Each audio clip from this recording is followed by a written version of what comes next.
반갑습니다. 안성용 목사입니다. 오늘은 요한일서 21번째 시간으로 요한일서 4장 15절을 본문으로 하나님 말씀을 전하겠습니다. 여러분들은 예수님을 언제 영접하셨나요? 저는 예수님을 중학교 2학년 때 영접을 했습니다. 그런데 예수님을 영접하고 나서 한 가지 고민이 생겼는데 뭐냐면 예수님을 믿고 나서 식사기도를 학교에서 해야겠는데 식사기도 하는 게 굉장히 꺼려졌다는 거예요. 식사기도를 해야 된다고 생각을 했지만 식사기도 하는 순간 저의 기독교 신앙을 제 반 친구들에게 시인하는 것이고 드러내는 것이기 때문에 이전 삶과 바뀌어야 된다는 부담감이 있어서 식사기도를 공식적으로 공개적으로 하기 어려웠던 기억이 납니다. 여러분은 어떠십니까? 여러분들의 신앙을, 예수님 믿는 신앙을 학교나 직장이나 혹은 가정에서 친구들과의 관계에서 공개적으로 인정하는 데 어려움을 겪고 계세요? 그렇다면 오늘 말씀 한번 주의 깊게 들으셨으면 좋겠습니다. 본문 말씀 먼저 읽도록 하겠습니다.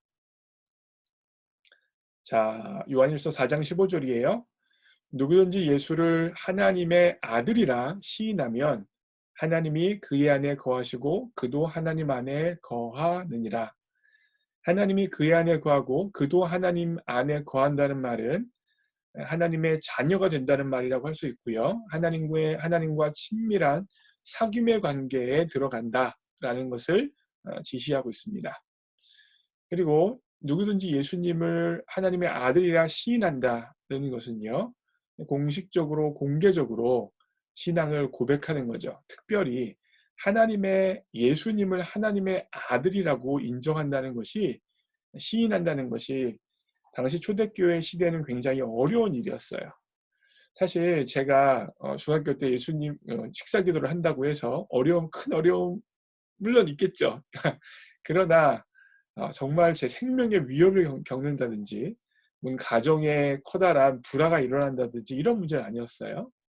근데 초대교회에서는 예수님을 하나님의 아들이라고 인정하게 되어지면 어떤 일이 발생되어지냐면 순교를 각오했어야만 하는 상황이었습니다. 왜냐하면 당시 로마 제국은요. 도미티안 황제를 비롯한 황제들이 기독교를 박해하고 있었던 시기예요. 그래서 로마 제국에 의하면 주님은 바로 로마 황제예요. 그런데 그리스도인들은 공개적으로 로마 황제가 주님이 아니라 하나님의 아들 예수님이 주님이라고 인정했기 때문에 로마 제국의 황제 숭배 사상을 받아들이지 않았기 때문에 공개적으로 예수님을 하나님의 아들 주님으로 인정한다면 생명의 위협을 당했던 것입니다. 그런 상황에서 지금 신앙 고백을 한다는 게 바로 오늘 요한일서 4장 15절의 이야기입니다. 자, 이와 같은 초대교회의 배경을 살펴보면 제가 중학교 2학년 때 식사 기도를 하는 거 가지고 고민했다는 게 참 부끄러울 지경이죠. 예, 그렇습니다.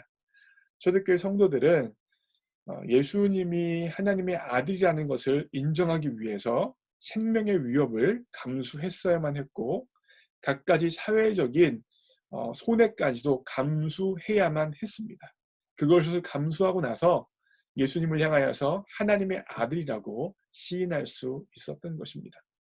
그럼에도 불구하고 무수히 많은 초대교회 성도님들이 예수님을 하나님의 아들, 곧 주님이라 시인하고 박해받는 것을 주저하지 않고 자신의 삶을 주님 앞에 드렸습니다.